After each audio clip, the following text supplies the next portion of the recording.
Hi Taurus, welcome to your reading for the 27th of February to the 5th of March. Weekly reading, cards are already out, let's jump in.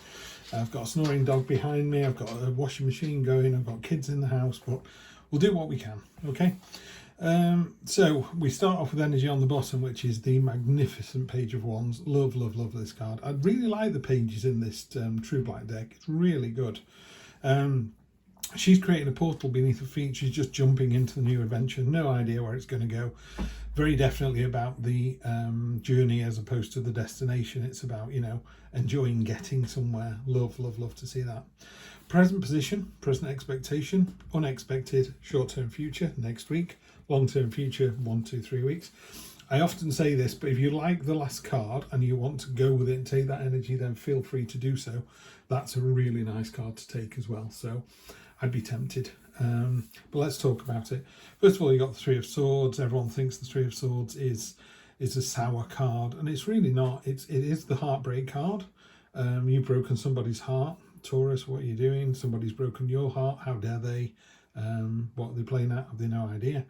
This is a card of healing. It's a card coming out the other side, and it's really beautifully married with your expectation is, okay, back out in the marketplace, or they're back out in the marketplace. And I think this is you.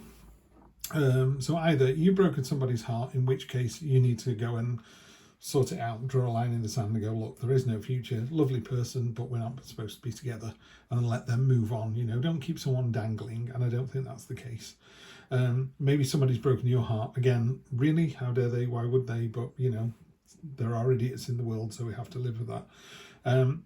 What you do with that is you take that as a healing, as a learning experience, and you move on. And what better way to move on than with the Fool card? Absolutely love to see the Fool card after the Three of Swords. The Fool card is all or nothing. It's jumping into the abyss. It's jumping into a new adventure, and it's doing it with a big cheesy grin on your face and just going, do you know what? I had a lovely time with this person, or you know what? That was horrendous, and it's just time for the new adventure. Love, love, love to see that. What's unexpected is how strong a position you're already in. With the unexpected card here, you've got the Ten of Pentacles. Ten of Pentacles is a card of celebration. It's a card of proposals and marriage and family and everything kind of coming together. It's a card of foundational stability. You've got the thing of your dreams, whatever that may be. And sometimes I think it's a realization of just how lucky you are. So maybe you've dodged a bullet with this relationship, or maybe there's nothing wrong with having a relationship with somebody that lasts 3 months, 6 months, 12 months, 2 years or whatever, and then just moving on from that and going, that was what I needed right then. Had a lovely time together, had some great experiences. They're always going to be a very important part of my soul, but now it's time for me to move on. Or they've said that to you, and you just kind of go, okay, fair enough. Had a great time together. Now it's time to move on.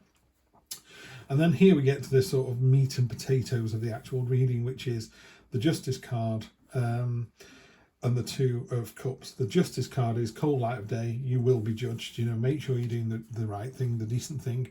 Don't even know if this is male or female. It's an intersex being. That sort of spotlight behind you is a bit like an interrogation technique. They will get the truth out of you by hook or by crook. You're just going to give this information up. You might as well do it straight away. Got the balance of the scales in one finger there and the sword to meter out punishment if necessary here. And justice is literally that. It's like, do the decent thing. You're driving along a road at night and there's no one else around. You could go through the red stoplight, or you could park up and wait for it to change. And I would say the Justice card goes, just wait for it to change. Can you imagine the worst thing in the world is you go, well, there's no one else around, I'm going to drive through, and you drive through and you hit a car with a mother and child in it and kill them both outright. I mean, it's really extreme, that, but what I'm trying to say is, just because there's no one there to see it shouldn't stop you being the better person. In fact, if there's no one there to see it, it's even more important that you do that. You should just be kind and well-mannered and loving and caring and nurturing and just the better person. And I think you are, Taurus. I'm not asking you to do something you've not done before. That'd be foolish. But that kind of attitude where you're, what's the thing? I saw something once. Those people who don't think anyone's watching them and they kick the dog, and someone's going, yeah, you're on camera, and all of a sudden you're like, don't think I like you as much as I did. You know, it's that kind of thing. And anyway, we end up with, so we go from, this is next week, so just be the better person. Go off on the adventure, that's absolutely fine. Go and heal or be healed. Go off and into this, you know, you've got an adventure and an adventure here. So there's definitely time to put your foot outside the door, you know, and who knows where you'll end up, but really go for it. And just make sure that it's not at the, it doesn't damage anyone else by doing it. And then finally, the next 1, 2, 3 weeks, you've got the fantastic Two of Cups. This is the two peas in the pod. It's the relationship card. So this does look very much like a love reading, Taurus. Two peas in the pod. You're jumping into each other's universes. There's an end to hostilities with the broken arrow. This is real commitment. This is real joyful, you know, that two peas in a pod kind of coming together, soulmate energy. So, you know, I say to people, if there's a card that you like, if you like the look of this card and it sings to you, that's the energy you want to send out. You know, you want to be with your soulmate or appreciate that you are with your soulmate. Let's clarify. We have the Strength card. Look at us. A Wheel of Fortune on top of the Fool. Brilliant. King of Pentacles. The Devil. Interesting in that position as well. And the Seven of Swords. Okay. You will be tempted. You will be tempted to maybe do something that's not quite, you know, legal and above board, or not quite in the cold light of day should you really be doing this. The Justice card and the Devil card. The Justice card is on top. Yeah, it's on top. I know I've just put this one, I can say, well, that's on top. But the way I've just laid these out is not by accident. You need to do the decent thing. There goes the tumble dryer. I can't catch a break this week, guys. I really can't. I do apologise for this. Hopefully it won't matter too much and the camera won't wobble around a bit. It'll be over in a second as well. The grand scheme of things will be over in a minute. So let's go through these. So you've got the Strength card. You've more than enough strength to do whatever needs to be done this week. Absolutely. You know, you don't realise how strong you are. It's that kind of level of strength. It's Tiananmen Square standing up in front of the tank.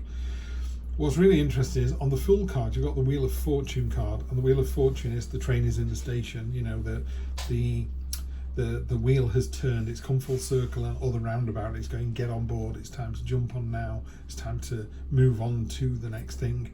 And if you don't, it just goes round again. It goes, I'll see you next time. It's almost like there's a boat coming into the harbour and it's just going to slow down. It's not going to stop, but it's going to slow down right by the jetty. And are you going to jump on or not? So yeah, we've got that coming through as well, which is really nice. King of Pentacles. I'm going to read what Heidi has to say about the King of Pentacles because I find it easier to do that. Let's have a look. King of Pentacles.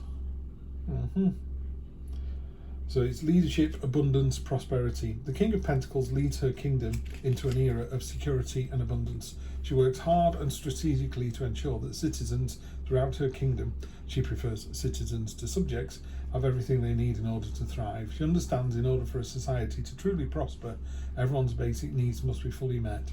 No one should worry about how to afford food for their families or how to find a safe place to live. She's fair, just, and a true advocate of the people. This is you in the unexpected position. So again, it's one of those really strong cards that you don't realise how strong you are until maybe somebody points it out to you. You know, you go, oh, I wish I was as resilient as my friend. Meanwhile, your friends are all going, I wish we were half as resilient as you. You're amazing. And people don't really see themselves as other people see them. Now the Devil card down here is just temptation. You know, it's impermanent pleasures. Have another beer, have another cake. Why don't you have an affair? Where's the harm? You know, it's only your children and your family and generations, blah, blah, blah. So yeah, I'd be very careful of that card there because justice is at the top. And I would never tell, this isn't relationship advice. If you get your head turned by someone and feel that that's the person you want to spend the rest of your life with, because I do think if you're going to have an affair, you can go off with, you know, you thought you were with your soulmate and then you end up meeting someone else and they're your soulmate. And this is the soulmate card here.